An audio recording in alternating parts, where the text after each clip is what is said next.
other tips on masturbation that you think that people, besides going more quickly, what are other things men can do to like make masturbation a tool to help them be better in sex? So I love this question so much. It's like an obsession of mine. So I teach a system called the Erotic Blueprints, and it's invented by my mentor Jaya. I've got a whole YouTube series on it if you want to learn more about them. But I suggest using the Erotic Blueprints, which are energetic, sensual, sexual, kinky, and shapeshifter, to engage in masturbation. So what do I mean by that?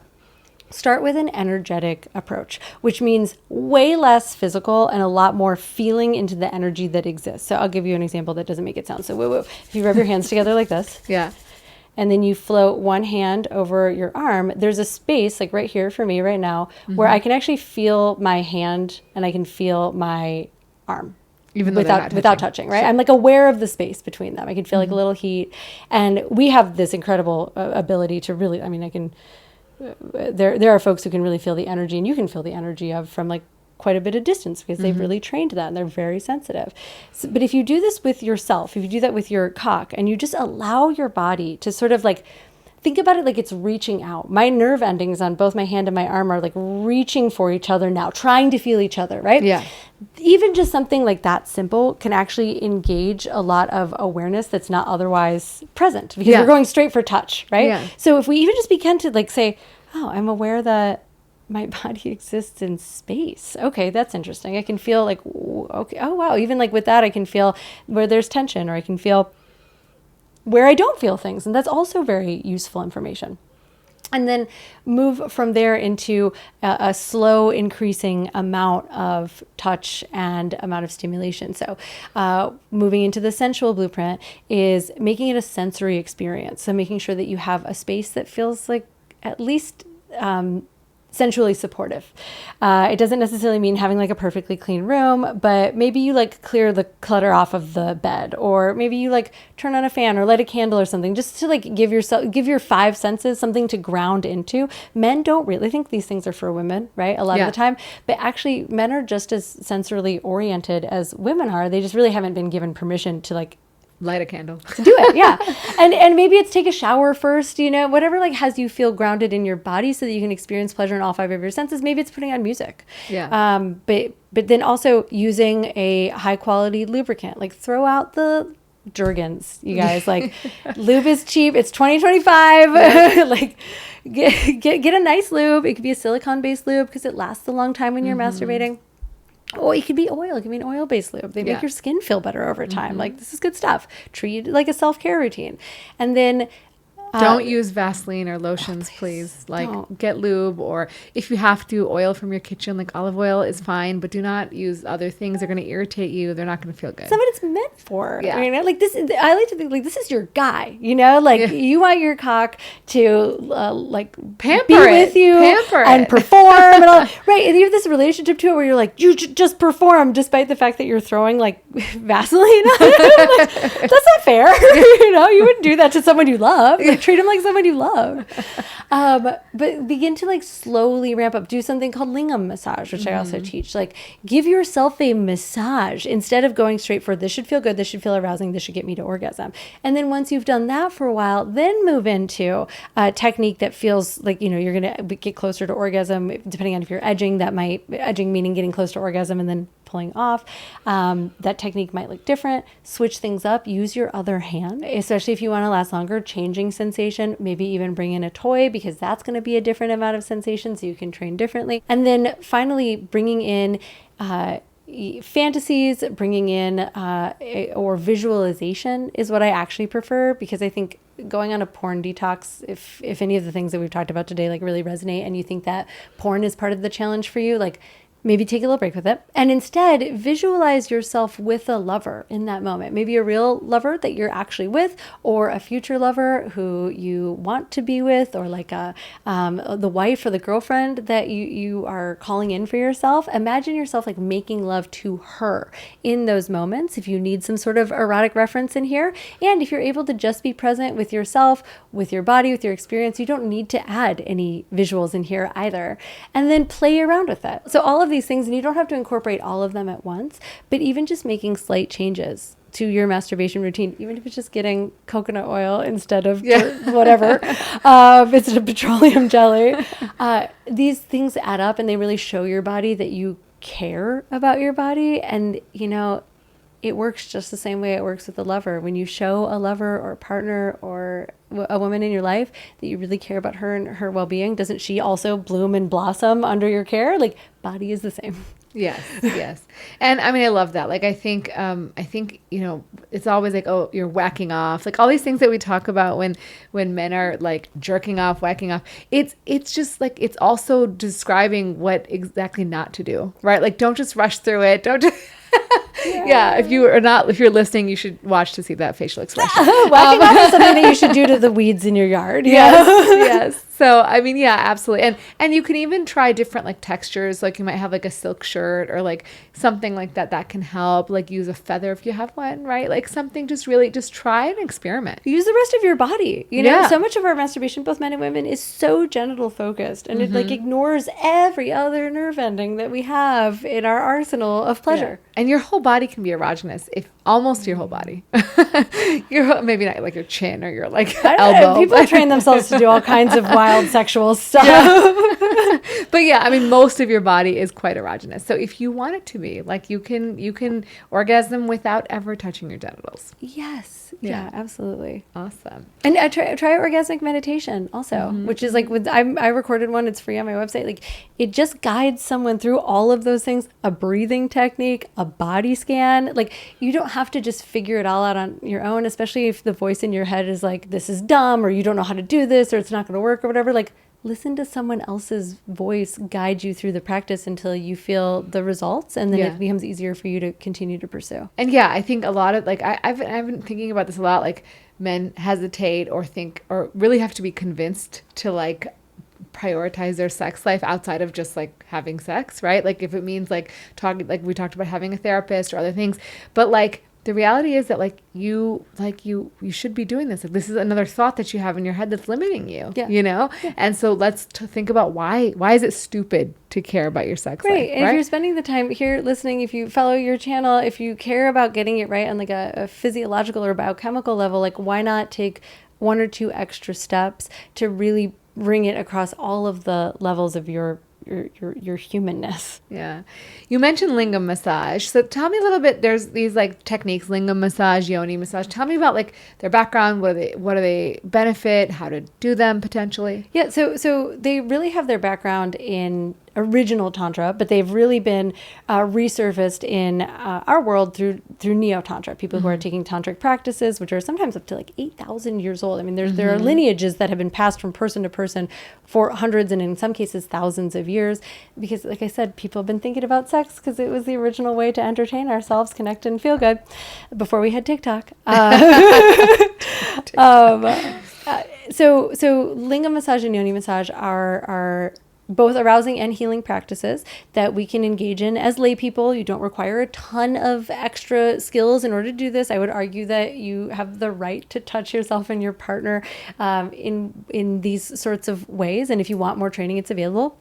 But they are touching the genitals of ourselves or of another person in ways that are not purely based on getting to orgasm and are more about the things that every other massage is about: restoring blood flow to tissue, working out little knots and stuckness in our muscles and in the interstitia of our bodies, restoring flow, restoring sensation, restoring pleasure, and also giving our bodies a different sense of different ways of touching ourselves. Just the same way that like when I rub my own shoulder, that feels kind of good, but when someone else rubs it, it feels better. And then when a professional rubs it, they might rub it in such a way that it really like releases a whole bunch of tension and feels exceptionally good. Yoni massage and Lingam massage are built on the same idea. They're also a really great way, especially if you have a partner that feels a little disconnected from their genitals. Maybe she experiences like, maybe not pain with sex, but just like a little bit of discomfort. Nothing that needs to be like elevated to a medical professional, but like sometimes that position doesn't feel that good because maybe she has one side of her pelvic floor is like a little tighter than the other. Maybe the way that she does her kettlebell swings has been, building up a little bit like extra tightness in her pelvic floor, right? We don't treat our genitals and the muscles and the musculature behind them like we treat the rest of our body.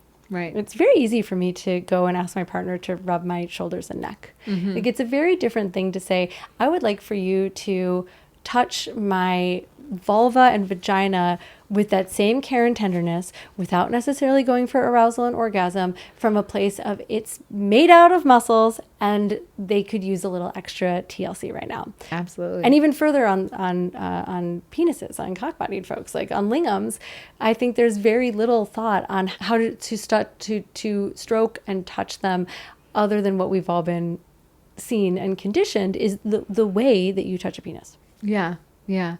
No, that's awesome. I mean, I think that that is so true. And I will say, like, in general, like, those areas build up a lot of tension. Yeah. And I see it all the time in my practice. People build tension in their pelvic floors, and they don't know, because we're not really trained to be one with our pelvic floors.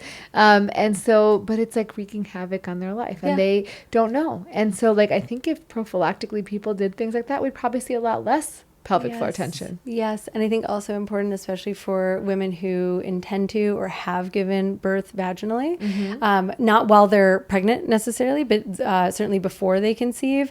And there are specialists that do this for women who are pregnant. Massaging just the vulva and the introitus, all the external genitalia on a woman, can lead to a very different delivery experience. Less tears and all those sorts of things. And I've had the pleasure of working on women who had delivered vaginally to help them do scar reduction and remediation in their vaginal canals. Because even if you had a very easy delivery, there still may be a little scarring on the inside of the vagina. And with the right technique and just a lot of loving presence and castor oil and a bit of skill, you can actually make a tremendous amount of difference for the way that a woman experiences sex after delivery. Right. And it's increasing blood flow, right? So we talk about getting better erections, getting women to have better orgasms, all of that is with increased blood flow, right? Increased blood flow means more blood flow to the penis and the clitoris, which ultimately means more arousal, which ultimately leads to better orgasms. Right, more oxygen in the area, more healing in the air, more reduction of toxins and... It all makes sense. Yeah, it all makes sense. And I think also if you are interested in spicing things up, or you want to try something new, or you want to create a fun date night idea, playing with Yoni and Lingam massage are such a great way, because they're beneficial, right? You don't, like I said, you don't have to be an expert. I've made 2 courses on each of them if you want to see an expert do it. But even just your loving touch and a little bit of exploration can go so far. Do it slow. Yeah. Check in a lot. Start softer than you think you need to. Put aside 45 minutes. Light a candle. You got an epic date night, and you need better sex for a while. You know? Yeah.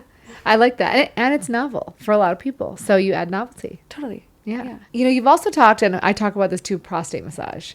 So I think that a lot of people are like, oh, that's an exit. We don't ever stimulate there.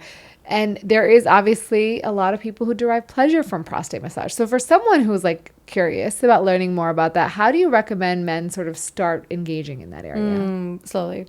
That's the theme of a lot of my work. You just do it slower. Yeah. And part of that is because the way that the anus works is that you have one muscle that you can relax, one sphincter that you can relax, and one that you can't just tell to relax, right?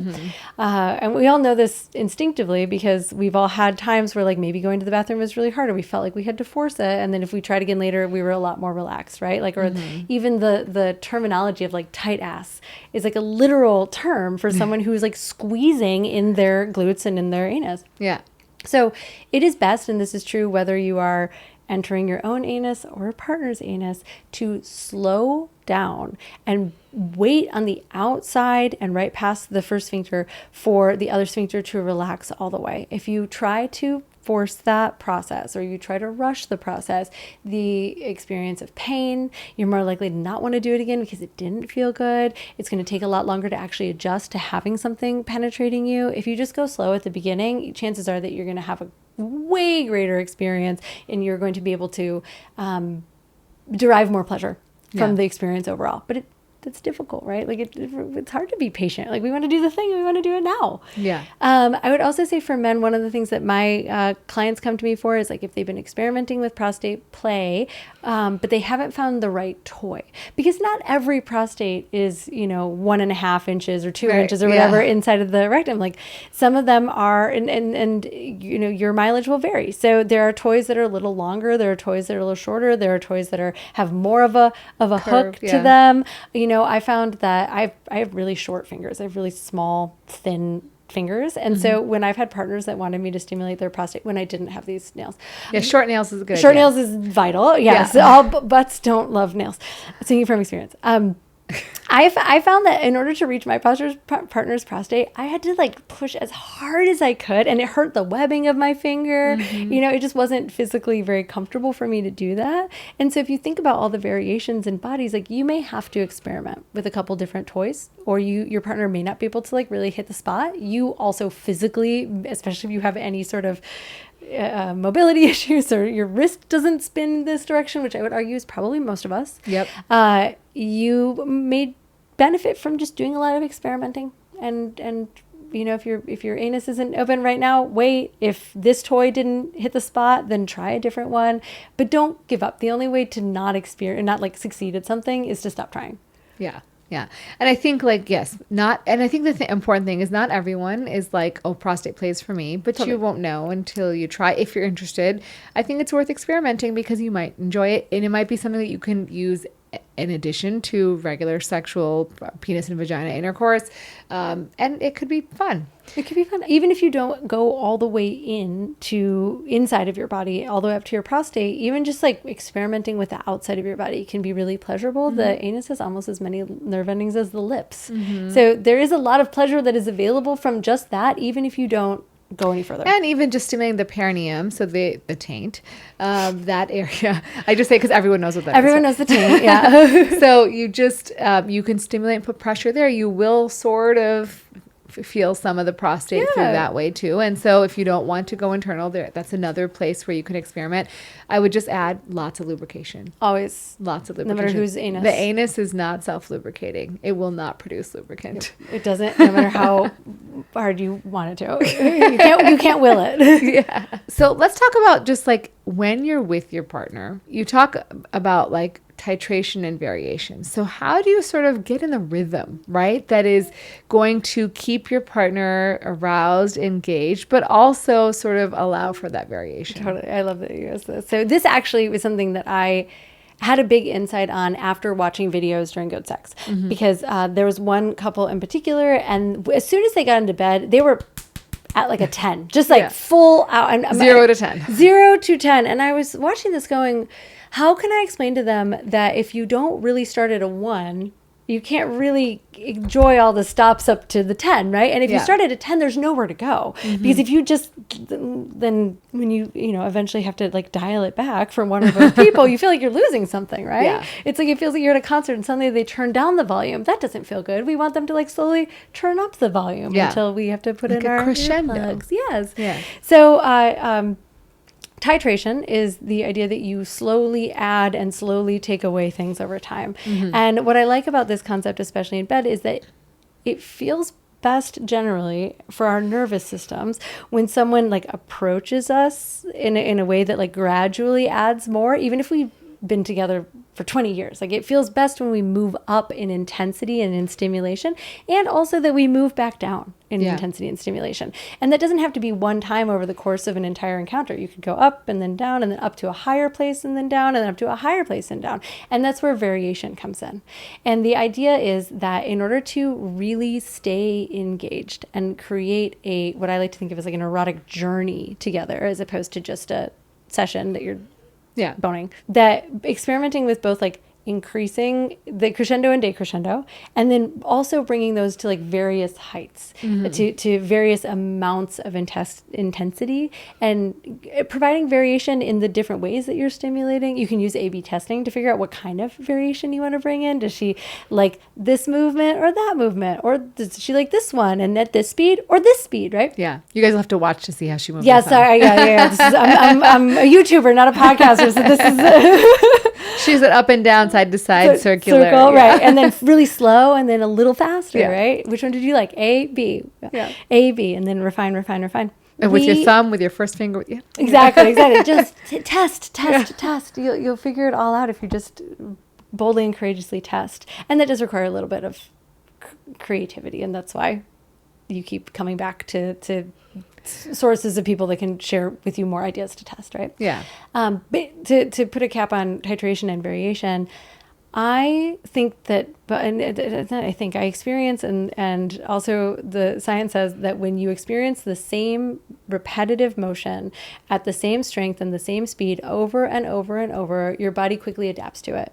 And you no longer feel it in the same way as you did. It's just the same way that like if someone starts, when someone maybe is like comforting you and they rub your arm a little bit, and like after a few rubs, it either feels kind of irritating or it kind of falls into the background. Yeah. Like these are the things that we don't want to happen during a sexual encounter. We want a sexual encounter to continue to surprise our bodies in such a way that they are moving closer and further away from orgasm, experiencing different kinds of pleasure. If you do this, you will leave both partners not just satisfied, but you will have done all of the things that we discussed along the way. It's easier to be present when things are changing, right? Because there's things to pay attention to. It's easier to reach higher states of arousal. It's easier to wait longer before you reach orgasm. It's easier to get into sync with another person when you are making little adjustments and changes to what you are doing along the way. You